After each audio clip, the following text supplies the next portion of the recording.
Championne vous est présentée par Poisson Packaging. Emballage en carton éco-conçu, compact et ondulé. Poisson Packaging, éco-emballe vos idées.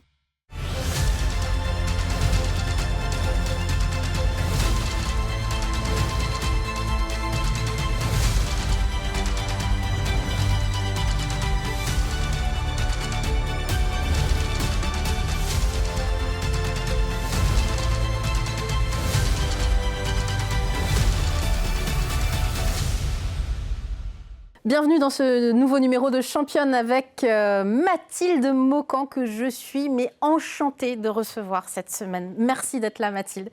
Membre fondatrice et présidente du club ARF 72, Association Rugby Féminin 72. Les premiers entraînements ont commencé là, fin août de cette année. C'est une grande fierté. Tu as 24 ans, tu es né en 2001 au Mans. Ton palmarès non exhaustif, tu as quand même participé 3 fois aux championnats régionaux en rugby à 7, aux championnats interrégionaux pour le Grand Ouest. Et puis on va aussi parler un peu de résilience physique parce que tu t'es fait les croisés. Beaucoup de sportives et de sportifs connaissent cette sensation physique. Le bras cassé également. Bref, un parcours de rugby woman en fait. C'est ça. Mais tout commence ici au Mans, je l'ai dit, et au COP. Au COP, à 14 ans, avec les garçons. Même si avant ça, tu faisais un autre sport avant le rugby. Oui, hein. oui, je faisais du basket avant. Je fais un petit peu de karaté, un petit peu de danse, beaucoup de basket, mais j'ai fini par me mettre au rugby. Oui, enfin, tu as fini par te mettre au rugby parce que finalement, C'était une évidence. dans la famille, tout le monde fait du rugby, hein, on peut le dire. Le grand-père, le papa, la maman et le papa se sont rencontrés au rugby. C'est vraiment une histoire de famille au sens large hein, pour vous, hein, ce sport. Hein. C'est ça, c'est vraiment depuis... On est dedans depuis qu'on est tout petit. Ouais. Pascal Maucan, président du COP, longtemps. Tonton, Dominique Beaujean, le coach. Baptiste Beaujean, le cousin. Tu as évolué dans cet univers et tu as joué finalement avec eux dès le plus jeune âge. On va aller voir, hein, les tontons, cousins, etc. Oui, c'est ça. C'est mon parrain, donc Dominique Beaujean, qui m'a entraînée quand j'ai commencé en U14, puisqu'il entraînait aussi les garçons. Ouais. Et par la suite, donc, on a eu Rodolphe Bouteloup, un autre tonton qui m'a entraîné plusieurs années. Mon père aussi. Papa, on le voit là. C'est ça. C'est des archives de mai 2018. Hein. Ça, wow. C'est tonton. C'est tonton. Voilà. Derrière, c'est la cousine aussi, avec qui je joue.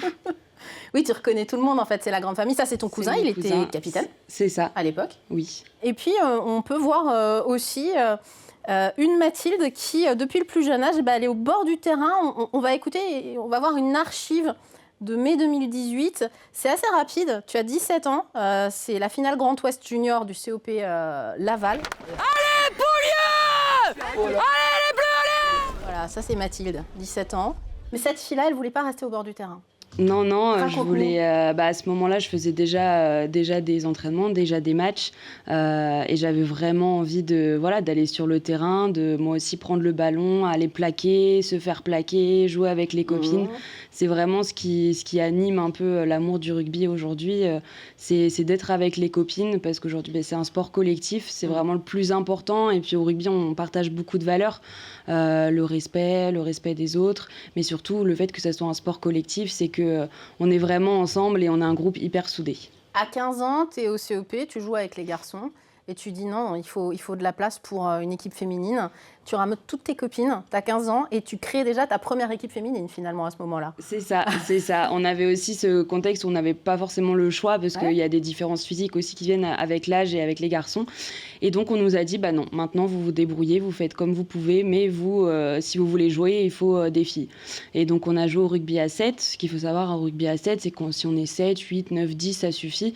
Nous, ça ne nous suffisait pas. Donc on était déjà 3 filles qui jouaient avec les garçons et on a toutes ramené plein de copines de partout et on a fini par être une 40aine de licenciés. Mais vous avez fait comment ? Vous avez été à la fête du sport à Antares à l'époque, vous avez distribué des flyers, parce que c'était pas que le réseau proche. Hein. J'ai pas autant de copines, mais effectivement, c'était... T'as ramené 40 filles quand même, quoi. C'est ça, on y allait vraiment avec tout l'amour du rugby, on voulait pouvoir jouer. On n'a pas laissé le choix, fallait venir essayer. On peut pas dire qu'on n'aime pas tant qu'on n'a pas essayé. C'est ce qu'on dit aussi encore aujourd'hui. Donc on est allé distribuer des flyers en centre-ville du Mans, on est allé à la fête du sport, on a été hyper active et on a essayé de ramener un maximum de personnes et on a réussi. Donc à 15 ans, avec tes copines, vous créez la première section féminine, puis tu continues au lycée. À Touchard, il n'y a pas assez de filles pour jouer au rugby. Et là, tu rebelotes, tu recommences, tu crées une section finalement. C'est ça. En fait, je voulais absolument aller à ce lycée-là, qui n'était pas par exemple mon lycée de secteur. Et pour ça, il fallait que j'intègre une section. Donc, je voulais intégrer la section rugby. Et sauf que quand je suis allée aux portes ouvertes, effectivement, il y avait la section rugby où il y avait des garçons. Moi, je suis allée les voir en disant, moi, je veux m'inscrire. Et le coach, à ce moment-là, il a dit, c'est compliqué d'avoir qu'une seule fille. Donc, en tout cas, si tu veux intégrer la section, tu ramènes des filles. Et là, on était 6-7 dès la rentrée qui suivait, 2-3 mois après, quoi. Donc ça, c'est ta deuxième création. C'est ça. Et puis, à un moment, tu deviens adulte et tu te dis, il faut un club de rugby féminin au Mans. Ça suffit, maintenant, nous les filles, on a le droit d'avoir notre équipe. Et tu l'as créé avec des copines, c'est officiel. On a ce merveilleux club ARF 72, Colin Ancel a fait des images que l'on voit là. Il a consacré pour la rédaction d'LMTV un reportage lors d'un entraînement. Alors, pour l'instant, c'est un club où on s'entraîne. Mais à terme, tu voudrais pouvoir inscrire l'équipe à des championnats. Bien sûr, le but de tout entraînement, c'est d'aller concrétiser ce qu'on apprend pendant un match.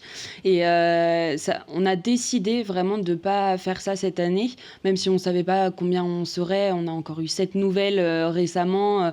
On est assez nombreuses pour aller en compétition, mais on a vraiment pris la décision de ne pas y aller. Pourquoi ? Parce que le rugby, c'est assez complexe. Quand on ne connaît pas, il faut prendre le temps, ne pas se mettre de pression, avoir confiance avant de faire du plaquage, avant de réussir à se positionner. Mais rien n'empêche qu'on aille solliciter les clubs des alentours, les équipes féminines des alentours, pour aller faire des entraînements en commun ou des matchs amicaux sur l'année. Pour l'instant, vous êtes suffisamment nombreuses, c'est-à-dire vous êtes plus d'une quarantaine actuellement, c'est ça ? On est vraiment fixe aux entraînements, on arrive à être au moins 25. Avec quelques freins à la pratique, et ça c'est vraiment ton combat. Là on peut vraiment le mettre dans la catégorie mes combats. Démocratiser la pratique du rugby au féminin et permettre aux filles et aux femmes, même aux mamans, de se prendre ce temps-là et de se l'autoriser. Vous allez mettre en place des choses comme ça, vous avez beaucoup de projets. Un des projets qu'on veut vraiment mettre en place à terme, moi je l'ai dit dès le début, c'est de mettre une crèche, d'avoir une garderie, parce qu'effectivement, les mamans, même les mamans seules, ça leur permettrait de venir avec leurs enfants et que quelqu'un s'occupe d'eux, pendant ce moment-là. Mais moi, ce qui me fait vraiment le plus plaisir dans l'effectif qu'on a, c'est qu'on a des filles qui viennent de partout, de tout âge, et qui disent « Ok, là j'ai envie de venir me défouler parce que j'en ai besoin ». Et c'est vers le rugby que je me tourne parce qu'en plus de se défouler physiquement, il y a aussi cet esprit d'équipe qui fait que on arrive à penser à rien, juste à être entre nous. Et c'est vraiment ça qui fait plaisir à voir sur le terrain. Et en préparant cette émission, tu me disais en plus, on s'autorise à être des filles, mais à être beaufs parfois. Et j'adore cette idée, c'est-à-dire qu'on s'en fout. Après l'entraînement, on a le droit de boire une bière, on a le droit de se défouler réellement. Mais c'est hyper important, en fait, pour la santé mentale, notamment des mamans. C'est ça. Des mamans, et on a beaucoup de filles qui font un job qui leur prennent vraiment de la force mentale aussi. On a beaucoup d'infirmières. Moi, je sais qu'aussi, ça me permet vraiment de sortir de ça, de me défouler, de penser à rien. Et oui, boire une bière, boire 2 bières. Après, je vais pas m'étaler trop sur ce sujet-là. Mais en tout cas, de décompresser, d'être dans une super ambiance. Et ça fait du bien. Quitte à faire les idiotes sur le terrain. Colin Ancel, qui a fait un reportage avec vous, l'a vu, on se marre beaucoup, en fait, pendant les entraînements. C'est ce qu'on veut montrer à ces nouvelles joueuses. On n'est pas là, encore une fois, cette année, pour aller sur de la compétition, viser le haut du tableau, etc. C'est vraiment, on veut prendre du plaisir. C'est comme ça que les filles vont réussir à aller vers le plaquage, vers le contact, parce que le rugby, c'est quand même un sport de combat. Absolument. Il y a des appréhensions, justement, des filles et des femmes pour aller vers ce sport, qui est un sport quand même costaud, quoi. Oui. En fait, quand on ne connaît pas, nous, ça nous paraît tellement logique de se dire, oui, c'est le plaquage, c'est normal, ça fait partie du rugby. Mais tu as grandi là-dedans. Et c'est ça. Et en fait, c'est ça aussi qui est intéressant, c'est de se remettre nous en question en se disant, c'est vrai que c'est un sport quand même où il y a du contact, où il y a du combat, où on peut se faire mal. Et en fait, c'est pour ça qu'on se fait entourer des bonnes personnes. Aujourd'hui, nos 2 coachs, donc Dominique Beaujouan et Rodolphe Bouteloup, nous amènent justement au plaquage petit à petit, à genoux, après debout, après en action, avec du rythme, etc. Mais il y a beaucoup d'appréhension. Il y a beaucoup d'appréhension parce qu'il y a encore cette image-là de le rugby, c'est un sport de garçon et c'est un sport de brut. Dans ton parcours personnel, on voit que malgré tout, tu t'es blessé. Hein, je le disais en introduction, tu t'es fait les croisés, les deux. Oui, les 2 genoux. Les 2 croisés, donc ça c'est fait. Tu t'es cassé le bras. Ouais, le poignet. Le poignet. Bon voilà, tu as joué aussi avec ces blessures-là et ça a été finalement des apprentissages pour toi, j'imagine. Oui, clairement, parce qu'à chaque fois, je suis revenue sur le terrain, à tort ou à raison, je ne sais pas. Avec mais de en tout cas, l'appréhension ou pas oui. après les blessures? Oui. Après le premier genou, effectivement, j'ai mis beaucoup de temps avant d'être à l'aise et d'être en confiance. Je le suis même pas encore, alors que ça fait 8 ans que je me suis blessée. Mais tout ça, c'est une question de mental et de réathlétisation derrière. Ouais. Les blessures, ça arrive quand on n'est pas assez musclé autour d'une zone ou des choses comme ça. Et encore une fois, on peut se faire une entorse très bêtement hors du rugby aussi. Donc là, c'est une question de malchance. J'étais au mauvais endroit au mauvais moment. Mais effectivement, ça permet, quand on revient, il y a une envie le fait d'avoir été arrêtée pendant, là je reviens après 2 ans d'arrêt, j'ai tellement envie de m'y remettre qu'on se surpasse vraiment après ça. Ouais. Il y a eu beaucoup de médiatisation du rugby ces dernières années en général, du rugby féminin de plus en plus. La Coupe du Monde en septembre qui a été diffusée sur des grandes chaînes et c'est tant mieux, c'était une première. Tu trouves que toi ça va dans le bon sens justement, la médiatisation et le fait vraiment de montrer ce sport au féminin? Il faut. Il faut totalement, et c'était génial de pouvoir voir la Coupe du Monde de rugby là, c'était incroyable. Moi, quand j'ai commencé le rugby, et ça fait qu'une dizaine d'années, je crois que ça ne passait même pas à la télé. Donc ça motive, il y en a beaucoup qui viennent parce qu'ils ont vu à la télé, et ça c'est incroyable. Vraiment, le fait que ça soit de plus en plus diffusé, ça peut être que bénéfique, que ça vienne pas jusqu'à dans notre club, mais même dans toute la France. Et c'est réel, cette progression. Tu m'as raconté que tu avais été en Irlande lors de la précédente Coupe du Monde en 2017. Tu n'avais que 16 ans. Tu allais déjà en Irlande pour voir des Coupes du Monde de rugby. Et c'était pas autant médiatisé, très clairement, quoi. Non, du tout. À notre niveau, si on peut réussir à se battre pour valoriser ce sport et valoriser notre présence dans ce sport en tant que femme, il faut le faire. Et quand on entre, comme vous allez progressivement entrer dans une logique de compétition, ces modèles-là, ils sont importants aussi pour montrer aux camarades et aux copines là, qui jouent avec toi que, en fait, on peut y aller, quoi. Ah oui, non, mais c'est sûr. Parce que là, pour l'instant, ce sont des entraînements costauds, mais il n'y a pas d'enjeu. Il n'y a pas d'enjeu sportif pour l'instant. Il n'y a pas d'enjeu, oui et non, parce qu'on a toute cette petit esprit de compétition quand même qui nous dit ok, je veux être meilleur au prochain entraînement. Alors oui, on parle d'entraînement, oui, on parle pas de match en compétition, et Colin l'a vu, je pense qu'on s'envoie quand même assez fort et assez bien dans les bonnes formes aux entraînements, qui fait que ça nous permet de se dire ok, il n'y a pas de compétition, mais ok, nos entraînements on les fait à fond. Actuellement, les cousins et les tontons avec qui tu as joué quand tu étais petite, tu les prends au bras de fer? On va pas trop aller là-dessus. La question, c'est est-ce que physiquement, à un moment, on se dit, en fait, on rivalise peut-être pas parce que nous n'avons pas les mêmes corps, évidemment, mais en tout cas, quand il y a de la technique, on peut y aller, quoi. Il y en a quand même. Nous, même dans les précédentes années, on faisait des entraînements aussi avec les garçons, contre les garçons. Ça permettait d'avoir beaucoup plus de monde sur le terrain.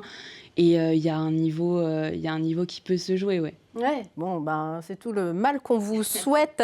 Je rappelle les coordonnées si vous avez envie de jouer, parce qu'en fait, vous recrutez. Et puis surtout, vous cherchez des sponsors maintenant. Oui. Parce que l'idée, c'est de développer le club. C'est ça. Appel à tous les sponsors potentiels. Pourquoi pas les entreprises locales qui aiment le sport, les valeurs du sport que tu défends avec cette belle équipe. ARF72, vous pouvez envoyer un message au numéro qui va s'afficher au bas de votre écran. Et il y a une adresse mail association.rugby.féminin72@gmail.com. Vous êtes sur les réseaux sociaux. Les horaires, c'est le mercredi, le vendredi, de 19h à 21h pour l'instant. Je voudrais qu'on voit une dernière image, une photo traditionnelle de la petite Mathilde qui est tellement mimi sur la plage. Tu as quel âge là? Je saurais même pas te dire, peut-être 6 ans, 7 ans, quelque chose comme ça. Et tu lui dirais quoi à cette petite fille du haut de tes 24 ans, t'es pas non plus bien vieille, faut quand même le dire, mais au regard de ce parcours, créer quand même 3 sections féminines différentes et même un club aujourd'hui, tu lui dirais quoi à cette petite fille-là? Je lui dirais de continuer de rêver et que tout est possible quand on s'entoure des bonnes personnes et qu'on a les bons projets, des projets solides et qu'elle peut aller loin. Et la sororité dans tout ça? Et tout ça, c'est hyper important parce que il faut s'entourer des copines qui vont te pousser aux fesses pendant toute ta vie, qui t'aident à grandir, qui te font la femme que tu es aujourd'hui. Et je les avais pas encore rencontrées, ces copines-là, mais ça ne saurait tarder. Et effectivement, parce qu'il faut le dire, tu joues aussi, alors tu joues avec des nouvelles, mais tu joues aussi avec des filles qui sont tes amies depuis tant et tant et tant d'années. Et on les salue toutes, vraiment toute cette équipe. On vous embrasse, on vous souhaite vraiment le meilleur pour la réussite de cette nouvelle association sportive, on peut le dire, l'ARF 72. Merci mille fois Mathilde. Merci, on était vraiment ravis de te recevoir dans cette émission. C'est vraiment, ça correspond à l'ADN finalement de championne et vous êtes toutes des championnes ce soir. Merci. Merci à toi. Et nous on se dit à très vite sur LMTV.